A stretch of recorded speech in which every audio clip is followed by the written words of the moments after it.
हा channel like करा, subscribe करा आणि बेल आयकॉन प्रेस करा।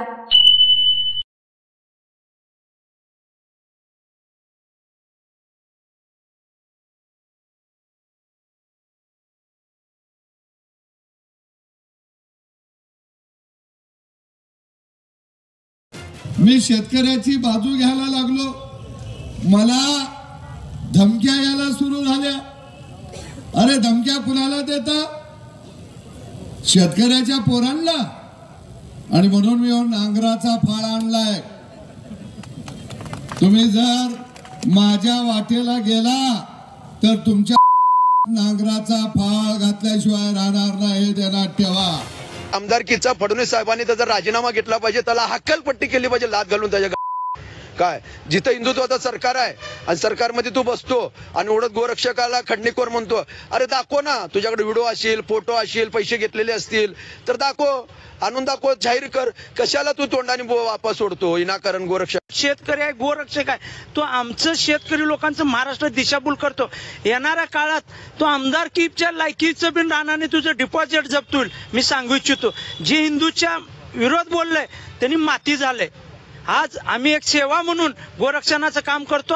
आमच्या गोरक्षकांच्या केसालाही जरी धक्का लागला, आम्ही तुला इशाऱ्याद्वारे सांगतो, तू सगळ्यांच्या नादीला। सगळ्या गौरक्षकांवर अशा पद्धतीचा कुठलाही आरोप करू नये। आमचे गौरक्षक जीवाची काळजी न करता या गायींना वाचवण्यासाठी सगळ्या पद्धतीची ताकद लावतात। म्हणून त्याच्यामध्ये मला असं वाटत नाही कुठलाही गौरक्षक अशा चुकीच्या पद्धतीने गैरफायदा घेतो। म्हणून सदाभाऊ खोतनी पण विचार करून वक्तव्य करावं, असा एक मैत्रीचा सल्ला त्यांना दिला। नमस्कार, मी अरुण आंधळे पाटील, आपण पाहतात नव महाराष्ट्र। पण पाहिलं सदाभाऊ खोत हे गोरक्षकांच्या टिंबटिंबमध्ये फाळ घालायला निघालेले आहे। म्हणजे भारतीय जनता पक्षाला सदाभाऊ खोतांनी दरचायात दिलेला आहे। गोरक्षक कोण ही भारतीय जनता पक्षाची किंवा RSSची एक विंग आहे। सदाभाऊ खोत कोण यांनी भारतीय जनता पक्षाने या महाशयाला विधान परिषदेवर पाठवलं आहे आणि काही काळ कृषी राज्यमंत्री देखील हे होते। दुसऱ्या पक्षाचे झेंडे उचलणे हे अशा लोकांची काम आहेत। मग तो दाढीवाला कोण, तो जानकर असेल, हा सदाभाऊ खोत असेल किंवा असे रामदास आठवले असतील, हे लोक फक्त त्यांच्या जातीचे वेगवेगळ्या जातीचे आहेत म्हणून यांना ह्या आमदारक्या, खासदारक्या, ही मंत्रीपद दिली जातात। तसा यांना फायदा काहीच नाही, परंतु यांचे झेंडे वापरता येतात। म्हणजे एका झेंड्याबरोबर अनेक झेंडे त्यावेळी प्रचारात वापरता येतात। तसाही यांच्या माझे समाज हा कोणी जास्त नाहीये। तर या सदाभाऊ खोतनी जे गोरक्षक आहेत त्यांच्यावरती खूप जहरी टीका केलेली आहे। त्यानंतर त्यांना गोरक्षक असतील किंवा नितेश राणे असतील यांनी खडसावलेलं आहे। परंतु मित्रांनो, ही भानगड काय नेमकी? तर आपणास माहित आहे की दुधाचा तुटवडा देशी गायींमुळे ज्यावेळी जाणवत होता, त्यावेळी मग ह्या जर्सी गायींचं फॅड या ठिकाणी आलं आपल्या देशात आणि जर्सी गाय आल्या।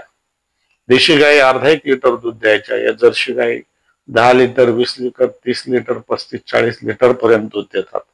मग त्या दुधामध्ये किती कसं असेल, कसं दूध असेल हे आपण समजू शकतो। पण म्हणतात ना, एक दूध आपण प्यालो असा एक आपणास देखील एक भास होतो आणि आपण ते दूध पितो, आपल्या लहान मुलांना देखील देतो। या दुधामध्ये सर्रासपणे महाराष्ट्रात जवळजवळ 10 ते 15% भेसळ होते मित्रांनो। आणि ही भेसळ प्रत्येक एकाच ठिकाणी होत नाही, की भारतामध्ये UP बिहार असो किंवा आपल्या महाराष्ट्रात प्रत्येक ठिकाणी, प्रत्येक तालुक्यामध्ये ही भेसळ केली जाते। अत्यंत जहरी असे युरिया सारखे पदार्थ आता काही पावडर आलेले आहेत त्या दुधात मिसळलेल्या जातात आणि ज्याचं 100 लिटर दूध जर्सी गायचं निघतं, त्यात पुन्हा हे पावडरचं 100 लिटर दूध टाकलं जातं आणि ते डेअरीला दिलं जातं। पुन्हा डेअरीत त्यातून साई वेगळी केली जाते, म्हणजे आपण लोणी, आणि मग ते दूध पिशवी बंद, हवा बंद होऊन ग्राहकाच्या हातात येतं। म्हणजे आपण एक प्रकारे जहर ज्याला म्हणतो ते आपण पितोय, लहान मुलांना पाजतोय, त्यामुळे हे रोगराई आपण ज्याला रोग म्हणतो आपण हे त्यावेळी वाढीला लागलेले आहे. ज्यावेळी हे लोक भेसळ करतात या पावडर मागे मोठ्या प्रमाणात बीड असेल, बीडमध्ये तो राष्ट्रवादीचा उपाध्यक्ष ज्याला पकडला होता 3000 लिटर रोज नकली दूध बनवायचा. श्रीगोंदा असेल, पारनेर असेल, अनेक ठिकाणी हे भेसळ दूध बनवणारे पकडले होते. पारनेर तालुक्यात मी ऐकतो टँकरचे टँकर दुधात भेसळ होते, परंतु पोलिसांना नियमित हप्ता मिळतो किंवा ज्यावेळी हे अन्न आणि ते जे पदार्थ हे मंत्रालय त्याचा विभाग नाशिकला आहे त्या ठिकाणच्या लोकांना देखील हे दूध भेसळ करणारे माहिती आहेत. ते फक्त योग्य वेळेला येतात, आपले पाकिट त्यावेळी लाखांनी 5-5, 10-10 लाखाचा हप्ता मी ऐकले नाशिककरांना, आणि हे लोक या ठिकाणी हप्ते घेऊन जातात आणि खुलेआम हे भेसळयुक्त दूध या ठिकाणी महाराष्ट्रात बनते. आता या जर्सी गायींचा एक विषय असा आहे मित्रांनो, देशी गायीचा जो विषय असतो ती गाय जर व्याली, तिला बछडा झाला गाय किंवा बैल, तर देशी गायीचं असं असायचं की जर त्या गायी जर झाली तर तिच्याकडं तिरस्काराने पाहिलं जायचं. बैल झाला की त्याला लोक जीव लावायचे आणि बैल शेतीसाठी कामाला यायचा, कुठे गाड्याला पळण्यासाठी कामाला यायचा, परंतु गाया त्यावेळी कामाला येत नसल. नंतर ज्यावेळी ही जर्सी गायीची ज्यावेळी वाण या ठिकाणी आलं, 10-10, 50-50 लिटर दूध द्यायला लागलं, तर आता उलट कार्यक्रम झालेला आहे की त्या जर्सी गायीच्या जर गाय झाली तर तिला जीव लावतात आणि जर बैल झाला मग त्याला अंतुले म्हणतात. आता हे कसं नाव पडलं अंतुले, परंतु सरस त्या बैल झाले की त्याला अंतुले म्हणतात. मग हा जो अंतुले असतो मित्रांनो, हा शेतीच्या कामाचा नाही किंवा इतर कुठल्याही कामाचा तो नसतो. तो फक्त आणि फक्त चारा खातो आणि दूध प्यातो. म्हणजे लहान असताना त्याला 2 ते 5 लिटर दूध लागतं. आता हे 2 आणि 5 लिटर जर दूध पाजलं मित्रांनो शेतकऱ्याने त्या अंतुल्याला, तर पदरात काय पडेल? जो 4-5 लिटरचा फायदा असेल तो त्याला पाजण्यात जाईल. म्हणून शेतकरी देखील डोकेबाज आहेत मित्रांनो. हे काय करतात की तो अंतुले 5-10 दिवसाचा झाला की त्याला हे जे कसाई आहेत त्यांच्या टेम्पो येतात, पिकअप गाड्या, पहाटेच्या शनिवारी रविवारी साधारण या गाड्या फिरतात पहाटेच्या 2, 3, 4, 5 पर्यंत. आणि हे जे अंतुले ज्या ठिकाणी आहेत त्या ठिकाणचे शेतकरी त्यांना फोन करतात आणि ते अंतुले घेऊन जातात. काही लोक ते अंतुले फुकट देतात, काही लोक 500 रुपये त्या अंतुल्याच्या बदल्या शेतकऱ्यांना हे कसाबी देतात. आणि मग हे टेम्पो त्या ठिकाणाहून निघतात आणि मग कत्तलखाने कुठे येते, कापले कुठे जातात? खुलेआम. एक बेला एक मार्केट आहे जुन्नर तालुक्यातील, त्या ठिकाणी नगरमधील संगमनेर आहे, श्रीरामपूर आहे, अहमदनगर जे पूर्वीचं अहिल्यानगर शहर आहे, या ठिकाणी मोठ्या प्रमाणात या अंतुल्यांची, गायांची, बैलांची कत्तल होते कुठलाही परवाना नसताना. आणि मग अशा प्रकारे या गायी असतील, बैल असतील, हे अंतुले असतील, यांचं मोठ्या प्रमाणात कत्तल केली जाते. दुसरी एक भयानक गोष्ट अशी मित्रांनो की ज्यावेळी या कसायांना किंवा हा कायदा लागू झाला गोवंश किंवा काय, आणि मग हे गोरक्षक त्यांना ज्यावेळी त्रास देऊ लागले, गाड्या अडवू लागले चेकपोस्टवर, मग त्यांनी ते कसायांनी काही दिवस हे बंद केलं नेणार. मग आता शेतकरी या अंतुल्यांचं करणार काय?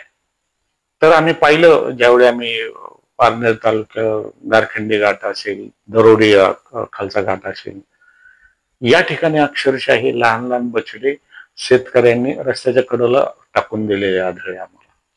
आणि मग या ठिकाणी वाघ असतील किंवा तरस असतील हे त्या अंतुल्यांना खायला लागले.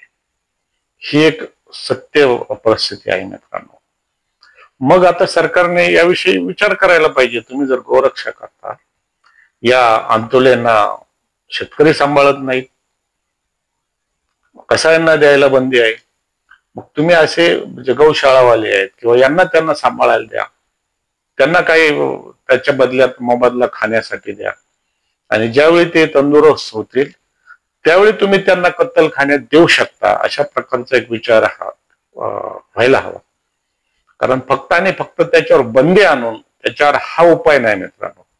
कारण मग अशा प्रकारे आपण रस्त्याच्या कडेने पाहतो ते टाकलेले असतात, त्याचा किती दुर्गंधी, अशा प्रकारची घाण त्या ठिकाणी. तुम्ही रस्त्याने हायवेने प्रवास करा, तुम्हाला ठिकठिकाणी तो वास येतील. हे असे वासरे टाकलेले असतात आणि मग जंगली प्राणी त्यांना अर्धवट खाऊन सोडून देतात. तर असा हा एक प्रकार सध्या सुरू आहे. दुसरी गोष्ट राहिली या अंतुल्यांबरोबरच ज्याला आपण गायी म्हणतो, ज्या दूध देत नाही वगैरे, या गायी देखील हे कसाई नेतात. बैल, थोडक्यात जे वयस्कर झालेले बैल हे देखील कापण्यासाठी नेले जातात आणि म्हशी सुद्धा कापण्यासाठी नेलेले जातात. आम्ही मुंबईत पाहिलं 2 टाकेजवळ एक रास, तो पोस्टमनचा कारखाना आहे, त्याच्या मागे म्हशी कापण्याचा कारखाना आहे आणि त्या म्हशी दुबईला जातात. कारण दुबईचे शेख त्यांना हे म्हशीचं मटण आवडतं आणि मग चांगल्या चांगल्या दुधाळ म्हशी या एक्सपोर्ट केल्या जातात मित्रांनो. त्यामुळं हे जे खाणारे आहेत हे शैतानी आहेत. यांना कुठल्याही गोष्ट असो, काही असो, हे खातात. गाई, बैल, म्हैस काही असू दे, खाणार म्हणजे खाणार. परंतु मग जे गोपालन करतात, जे आता सदाभाऊ खोत कोणत्या शेतकऱ्यांना घेऊन आले होते, त्यांनी म्हशी अक्षरशः कसायांना विकल्या होत्या आणि त्या गोरक्षकांनी पकडल्यानंतर सदाभाऊंनी त्यांची बाजू घेतली. तेव्हा सदाभाऊ खोत, राजकारण तुमचं तुम्हाला लक लाभो. भारतीय जनता पक्षाने देखील अशा महाभागापासून सावध व्हायला पाहिजे आणि हिंदुत्वाचे हे खरे विरोधक, तो जानकर असेल, सदाभाऊ खोत असेल, आता अजित पवार देखील जे राष्ट्रवादीचे आहेत, हे कधीही हिंदुत्ववादी नव्हते, आजही हिंदुत्ववादी नाहीत. ते सेक्युलरवादी समाजवादी फक्त आपल्या भ्रष्टाचार लपवण्यासाठी आपला केलेला जलसंधारण असो किंवा लवासा, असे अनेक पवार घराण्याचे जे मोठे घोटाळे आहेत, साखर कारखान्याचे घोटाळे आहेत, हजारो शेकडो म्हणजे जवळजवळ 50 ते 1 लाख कोटी पर्यंत त्यांचे घोटाळे आहेत, हे लपवण्यासाठी या सरकारमध्ये सामील आहेत. आणि ये जो पब्लिक है, फडणवीस साहब सब जानते हैं. भाजपला धोका हा बाहेरच्या लोकांपासून नसून यांनी जे अस्तित्वातील साप पाळलेले आहेत त्यांच्यापासून धोका आहे. तेव्हा गौशाळा, म्हणजे गौहत्या ही बंद झालीच पाहिजे.